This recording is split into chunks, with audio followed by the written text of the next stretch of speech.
साकिब, इस फैसले के हवाले से अगर बात करें, क्या पॉसिबल रोड ब्लॉक्स आपको अभी भी नज़र आ रहे हैं सुप्रीम कोर्ट के उस फैसले के इम्प्लीमेंटेशन में? एक तो बड़ी सादा सी बात है जो हुकूमत वक़्त को भी समझनी चाहिए कि पब्लिक ने जिसको मैंडेट दिया है उसके मैंडेट को तस्लीम करें और तस्लीम करके आगे बढ़ें। ये तो मेरा ख्याल में कोई तरीक़ाकार नहीं है कि आप जो है वो कह रहे हैं कि हम करना चाह रहे हैं और दूसरे को आप टाइम नहीं दे रहे, या तो ये है कि वो इलेक्शन करवाए ना जाते और ख़ुद ही जो है वो जो कुछ करना था उसको आगे बढ़ाते जाते। जब पब्लिक ने एक ख़ास पॉलिटिकल पार्टी को एक हद तक मैंडेट दिया है, दूसरी को दिया है, तीसरी, जितनी भी जमातें हैं, जितना जितना उनके पास मैंडेट है वो उसके मुताबिक ही उसको काम करना चाहिए।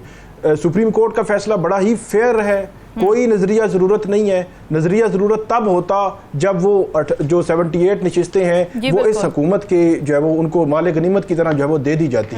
अब इसका हल यही है कि आप उनका वो एक सिंगल लार्जेस्ट पार्टी बनने जा रही है पार्लियामेंट में और उसके मैंडेट को तस्लीम नहीं कर रहे। ये अजीब सी बात है कि जो उनका मैंडेट है उसको तस्लीम करें, उनको एंगेज करें, बिठाएं, उनके सामने रखें कि हमने मुल्क को आगे लेकर चलना है, उनको कन्विंस करें। जब मैंडेट उनको भी मिला है, आपको भी मिला है, आपको किसी और अवाम ने मैंडेट तो नहीं दिया। जहां तक बात है सुप्रीम कोर्ट के फैसले के अमल दरामद की, सुप्रीम कोर्ट के फैसले पर अमल दरामद होगा। ये वज़रा प्रेस कॉन्फ्रेंसेस कर रहे हैं, सब कुछ कर रहे हैं, गुस्से का इजहार कर रहे हैं, वो होना ही होना है। उसकी वजह यह है कि किसी पॉलिटिकल पार्टी का कोई हक जो है वो राइट वायलेट नहीं हुआ, ना किसी पॉलिटिकल पार्टी की ये नशिस्तें थीं कि उनसे वो छीन कर दूसरी जगह दे दी गई हैं। सिंपल सी बात है, इनको वो एक माले गनीमत मिल रहा था वो इनको नहीं मिल सका। इरफान सिद्दीकी साहब का एक स्टेटमेंट में पढ़ रहा था कि वो कह रहे थे कि अब सुप्रीम कोर्ट का फैसला आ चुका है, उस पर अमल होना है। इलेक्शन कमीशन जो इधर उधर की कर रहा है वो भी नहीं होना। सुप्रीम कोर्ट ने कहा है कि आप अगर कोई मसला होगा तो हमारे पास आ जाएं। बाकी रही बात कि उनके कोई MNAs हैं, उनको 1 2 3 को MNAs को ऊपर नीचे किया जा सकता है। 41 MNAs जो है उनके वो एफिडेविट सर्टिफिकेट्स वो जो है वो इलेक्शन कमीशन में जमा हो जाने हैं, क्योंकि जरा ये भी बता रहे हैं कि 90% एफिडेविट्स उन्होंने तैयार कर लिए हैं और मंडे को वो जो है वो जमा हो जाएंगे।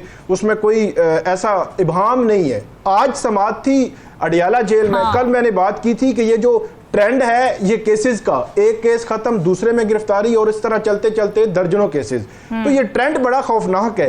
ये तो ठीक है कि हुकूमत वक्त ये कहती है कि अगर वो बाहर आएंगे तो हमारे लिए मसाइल होंगे, लेकिन कल कोई और हुक्मरान बैठा होगा तो इसी हुकूमत के लोगों, जब ये अपोजिशन में होंगे तो वो इसी तरह इस्तेमाल कर रहा होगा, तो फिर उसको आप कैसे जस्टिफाई करेंगे कि जब आप खुद ये अमल कर रहे हैं। आज केस था जो अडियाला जेल में, वहां पे 8 रोजा फिजिकल रिमांड दिया गया है। तो इमरान खान जो है उनकी जानिब से मीडिया से बात भी की गई, तो उन्होंने कहा कि तोशा खाना का अगरचे ये तीसरा केस है, ये तो चलिए अदालतें डिसाइड करेंगी, जो बुशरा बीबी हैं उनका कोई लेना देना नहीं, उनको आप रिहा करें, मेरे खिलाफ जो केस चलाना है आप जो है वो चलाएं और आगे जो है बढ़ते जाएं। उनके केसेस तो चल रहे हैं, चले 20 जुलाई को है, फिर 22 जुलाई को है, फर्दर जो है चलता रहेगा। सुप्रीम कोर्ट के फैसले पे फिर मैं आऊंगा कि सुप्रीम कोर्ट के फैसले पर अमल दरामद होना है। जो सुप्रीम कोर्ट का जो आपको मूड नजर आ रहा है ये मजमूई तौर पर अदलिया का मूड है। पीडीएम की हुकूमत यह समझ रही है कि उस वक्त के जो साबिक चीफ जस्टिस उमर अता बंदयाल थे उनके खिलाफ उन्होंने इस तरह की तकारीर की, प्रेस कॉन्फ्रेंसेस की, उनके खिलाफ एहतजाज में गए, उन्होंने कोई रिएक्ट नहीं किया। अब डिफरेंट जो है वो अदलिया है, वो सिचुएशन वो बिल्कुल भी नहीं है। कल आपने देख लिया कि इद्दत के केस का फैसला जो हवाया उसमें बरियत हो गई, और आज जो है वो एक सनम जावेद का केस था इस्लामाबाद में, उनको डिस्चार्ज कर दिया गया केस से। उनके खिलाफ जो है वो 10 जुलाई को ये केस बना था, तो उससे भी डिस्चार्ज कर दिया गया। तो ये एक पूरा एक आपको एक लहर नजर आएगी कि अब तो वो सिचुएशन जो है वो उस तरह की सिचुएशन नहीं है। इसलिए इस पे अमल होना है, मैंडेट उनको वापस मिलना है जिनका मैंडेट जिनको पब्लिक ने दिया है। अब हल एक ही है कि हुकूमत वक्त अगर ये चाहती है कि चीजें स्मूथ चले तो फिर उनको एंगेज करें, उनके साथ बैठें, और उसमें यह है कि हुकूमत कहे कि हमने अपनी टर्म्स पे बैठना है, ये तो नहीं होगा, या जो वो कहें कि हमने अपने जो है वो टर्म्स पे बैठना है, फिर वो भी नहीं हो सकेगा। दोनों फरीक बैठेंगे तो मेरा ख्याल है कोई ना कोई हल जो है वो निकल आएगा। हुकूमत की जानिब अगर उनकी जानिब से मुज़ाकरात के लिए कोई ऐसा सॉलिड कोई जो है वो रीज़न या उसके ऐसा नहीं आई कोई चीज़, तो हुकूमत की जानिब से भी कोई ऐसी बात नहीं आई। बारहा हम ये कह चुके हैं कि कभी 8 फरवरी के इलेक्शंस के हवाले से कोई ऐसी चीज़ नहीं आई कि चले हम जो है वो कमीशन बना देते हैं, कोई कमेटी बना देते हैं, कोई पार्लिमानी कमेटी बना देते हैं। वो 2018 में इमरान खान साहब ने भी बना दी थी, उसने क्या किया था।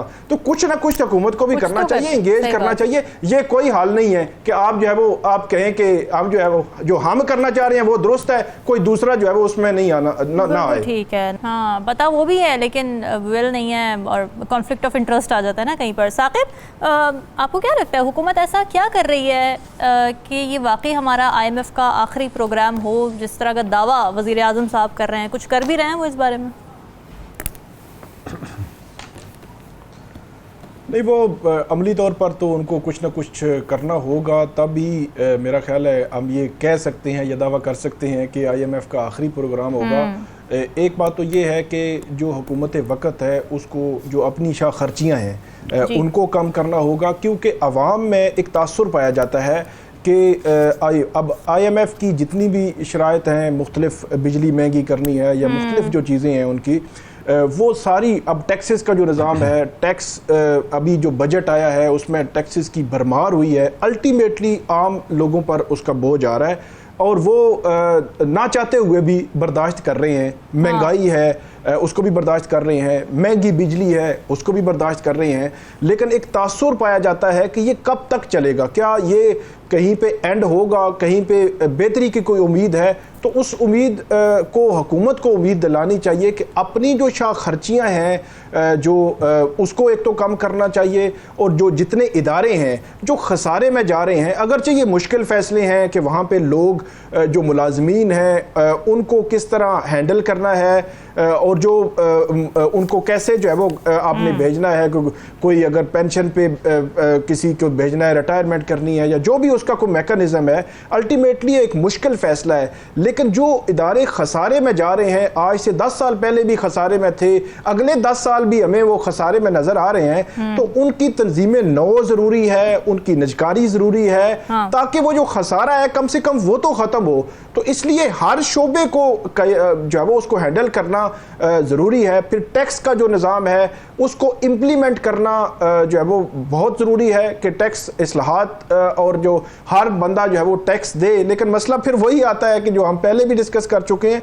लोग टैक्स तो देंगे लेकिन टैक्स के बदले लोगों को क्या मिल रहा है, क्या हमें वो ये एजुकेशन जो है वो उस लेवल की हम लोगों को मिल रही है, उस पर एजुकेशन पे आपको अलग खर्चा, अच्छी जो तालीम है अपने बच्चों को दिलाने के लिए आपको अलग जो है वो खर्चा करना पड़ेगा। क्या ट्रांसपोर्टेशन है यहाँ पे ऐसी, वो भी नहीं है। तो ये हेल्थ है, तो ये मल्टीपल चीज़ें हैं। जब टैक्स दे रहा है एक बंदा तो उसको ये फैसिलिटीज़ उस लेवल की मिलनी चाहिए, वो नहीं मिलती। तो दोनों साइड्स को देख कर जो है वो चलना होगा। एक और एंगल में यहाँ पे रखूँगा कि वो है जो सियासी इस्तेहकाम, वो भी बड़ा ज़रूरी है। अगर वो सियासी इस्तेहकाम नहीं होगा तो फिर हम जो है वो डिज़ास्टर का ही इंतज़ार हमें करना पड़ेगा। उसकी एक सादा सी मिसाल है कि 2013 में जब नून लीग की गवर्नमेंट आई, उसके बाद 14 में धरने शुरू हो गए, 17 में प्राइम मिनिस्टर घर चला गया, तो वो एक अदम इस्तेहकाम था उन 5 सालों में। फिर जो है वो PTI की गवर्नमेंट आई, वो भी उस तरह डिलीवर नहीं कर सके। फिर PDM की गवर्नमेंट आई, अभी जो दोबारा से वही PDM 2 जो है वो आ चुकी है। अभी दोबारा से हमें वो अदम इस्तेहकाम नज़र आ रहा है पॉलिटिकली, सियासी तौर पर, जो हम पहले भी डिस्कस कर चुके हैं।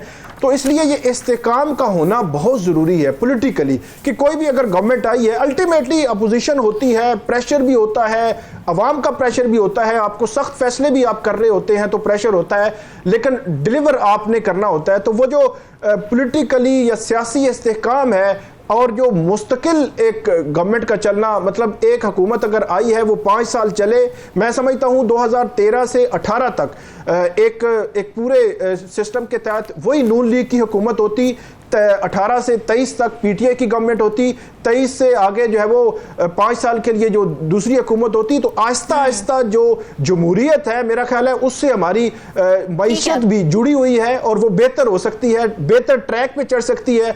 एक दिन, एक महीना या एक साल में तो ये काम ख़त्म होना नहीं है। ये एक लॉन्ग टर्म जो है वो एक प्लानिंग है, जिस प्लानिंग को लेकर इनको चलना पड़ेगा, तब भी किसी लॉजिकल एंड तक और सीधे रास्ते तक पहुंच सकते हैं और मईशत भी हमारे दुरुस्त सिमत जो है वो इख्तियार कर सकती है।